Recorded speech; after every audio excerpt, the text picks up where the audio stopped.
Now back to Outdoors with Larry Ray on ESPN 790. Brought to you proudly by the Tennessee Wildlife Resource Agency, Gaston's White River Resort, and Barton Power Sports. Hey, good Saturday morning. Welcome back to Outdoors with Larry Ray on this April the 9th. Greg Ratliff sitting in as he does all the time with me and keeping me straight. It's kind of strange being here with just me and Greg. I don't mean anything by that, but, Ron Wong is usually sitting there eating on something and snarling, but no. Well, I'm eating. That's right. I'm always Ron eating. is on the phone. He just got back from California, where he got a chance to visit with at least 140 Wongs while he was out there of the world's 18,000 million Wongs. But we're talking fishing, as you know that, with Ron on the line with us this morning, and let's switch gears a little bit because, we're going to be next week at Gaston's for our media outing that they put on. We're going to be fishing the White River some next week. And right up the road from Cotter, Arkansas. Yeah, and this is a guy that we love to have on the show because he not only talks about the White, but he talks about the North Fork, which I call the North Fork of the White River. I'm going to ask him that a little bit. He talks about the Spring River, the Little Red River, and that's our good friend John Berry from the Berry Brothers Guide Service, based out of, as Ron said, the swirling metropolis of Cotter, Arkansas. Yes, it is. Yeah. Trout Capital USA. Trout Capital USA. Population 926. Counting you and Lori, that means it'll just be 924 if y'all weren't there. So that's great. John, I know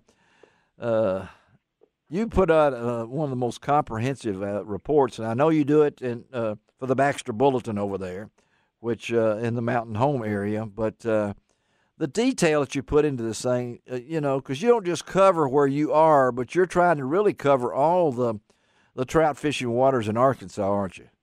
Really trying to make an effort to do that. It takes me a little time, and I spend a lot of time talking about water conditions because that's what makes fly fishing on these tailwater streams. And let me add, the difference between the North Fork of the White and the North Fork, it's the same river, but the tailwater below North Fork Dam is called the North Fork tailwater or North Fork, and the river above the lake is called the North Fork of the White. Okay. All right. Well, I always learn this, and I always ask John this, because there's a lot of confusion there. Because I've been to McClellan's, and I've fished in that area over there. I've seen the trout actually swim around my boat, and then I looked at the bottom of the water, and there looked like the gold rush town was everything. There was so much corn on the bottom of the water. It was so clear. I said, "When are they going to bite what I've got?" So because and you really, folks, I'm telling you, if you've never been to that section where those rivers, the White and whatever that river John wants to call it, come together, that is normally a fly fishing mecca, isn't it, John? Yes, it's absolutely. We call it fly fishing heaven. Yes. Yeah. Now, let me say one thing real quick here, Larry. All right. You're going to be up here next Saturday, and that coincides with the sow bug roundup. It will be. All right. No. What is the sow bug roundup? The sow bug roundup is our major fly tying show of the year. Well, I need to let people know that. Mm-hmm. Okay. The sow bug. Is that in your report? I will put a line in there to talk about it. Because I've got about 20 outdoor riders coming to Gaston's Monday through Thursday. They may want to stay over. Because it's Thursday, Friday, and Saturday, April 14, 15, and 16. Okay, all right. Mm-hmm. And I will have a booth there at Berry Brothers Guide Service. I will be tying flies all day. And if you come by, I'll give you one. And if any of your listeners come by, I'll give them one. It'll be my famous green butt fly. It comes with a double your money back guarantee. Double your money back, Wow. and that's a green Hey, what butt. a That's a deal. green butt. If you can't catch a fish on that fly, I'll give double the money back that you paid for it. Wow. And now this is going to be at That's a Cotter? great Is it deal. going to be at Cotter? Where's it going to be? Where's this sound No, bug? it's going to be at the Baxter County Fairgrounds.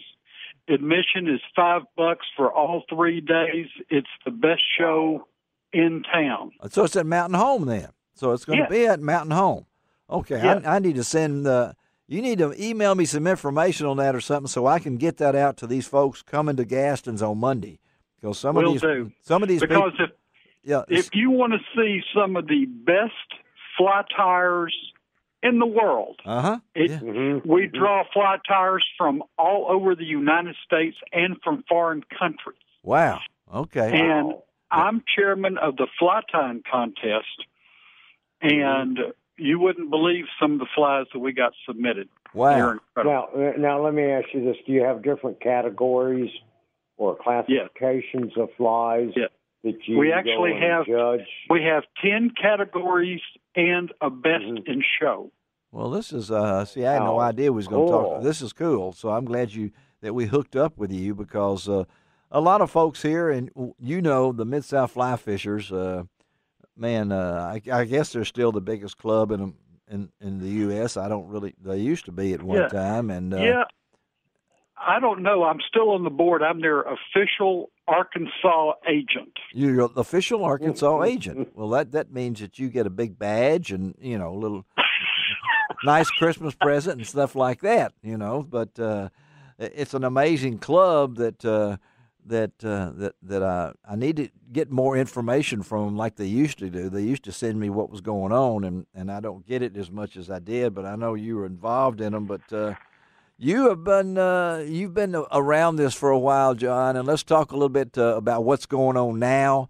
Besides the sow bug, the big event coming up, but I've heard when I was at Gaston's 2 weeks ago or 3 weeks ago, they were running 4 and 5 generators. And, of course, we caught lots of fish. It wasn't very good for anybody that was wanting to wade or anything like that. What are you hearing on the river systems up there? Well, now, I haven't fished since yesterday. It's okay. So, when I was out on the river then, what's happened is those lakes are down to power pool now. Okay. All right. All of them. And so we're starting to get a little wadeable water, but in general, the flows are much, much lower than when you were here. Okay, because they were running 4 and 5 and maybe even 6 generators. Like on the North Fork, they have less than 1, and on the White, the equivalent of 2. And I expect that by the time you get here next week, it'll be even lower. Really? Okay, so we'll have a chance to fish some big holes in this time then. So, okay. Well, I know that. And you're not going to be blowing down the river at 90 miles an hour. It'll be a little slower. Oh, no. But the only bad part about that, I'm not putting the anchor out, okay? I'm not. Well, it's getting to where you can use an anchor or even drag a chain. Oh, well, I could drag the chain, but don't, I always sit in the front of the boat, then I realize, hey, that's where the anchor is. So I've got to watch myself, and everything. Again, we're talking to John Berry from the Berry Brothers Guide Service out of Cotter, Arkansas. So you talked a little bit about the flow. So what's now? What are we using now? What's good to use? Well, for me, I always fish a San Juan worm and something else. Okay. Uh-huh. And right now, that San Juan worm and something else. The something else is either a Sunday special, pheasant tail, or some sort of midge like a ruby midge. Okay. There's not a lot of difference between bass fishing lingo and trout lingo, right, Ron? We talk about sexy shads, stuff like that. He's talking about ruby lips or something here. He just said their names for all their different toys that they use to catch fish with. Right. And I'm always intrigued with what the fly fishermen do, because what really interests me is how each and every fly fisherman that ties their own flies, you may say it's a sow bug. but each and every one is a little bit different and has its own character. Yeah. That's really interesting to me. Oh, absolutely. And now I am the manager of Blue Ribbon Fly Shop. Oh, okay. All right. Which is in Mountain Home on Highway 5. But if you come on in, I have all these flies that I talk about in my report right here in the bins ready to go. Okay, so so my people, if they want to take a break and drive over to Mountain Home, you will probably be there early in the week then, right? I mean, I'll be there early in the week. Now, once the sow bug roundup starts, I'm going to have my assistant manager in here running the shop, and I'm going to be over at sow bug. Yeah, okay. Well, our guys will be able to, because we have some people that have specifically asked to do some fly fishing, including one that's coming all the way from Minnesota. That she wants to do some fly fishing, and I was very concerned about any chance to fly fish after being there 3 weeks ago and having all that water coming. Well, now we're fly fishing from a boat. Well, I know it, but they can. There is some wadeable water now if you get down to 1-2 generators, isn't there? Yeah, there's spots where you can wade. Okay, well that's what they wanted to do. Well, John. Now, it would fish better from a boat, but there are some spots. All right, John Barry, thank you, buddy, for being with us on Outdoors with Larry Ray, and we'll point some of our people towards you next week, okay? Okay, always a pleasure, and I'll include a blurb in this week's report that'll come out Friday about sow bug. That sounds good. Thank you, John. Have a good one. Tell Lori hello, okay? All right, let's take a break. You ready to take a break, Ron Wong? Yes, I am. All right. It's always fun talking to John. Yeah, now we're getting ready to switch to a man that knows like ice fishing, but he also knows minnow buckets. I don't think we've ever talked about minnow buckets. Well, you know what? They're minnow buckets, but they're really bait buckets. They're bait buckets. I like that. Bait buckets. Yeah. Are they yellow? You think?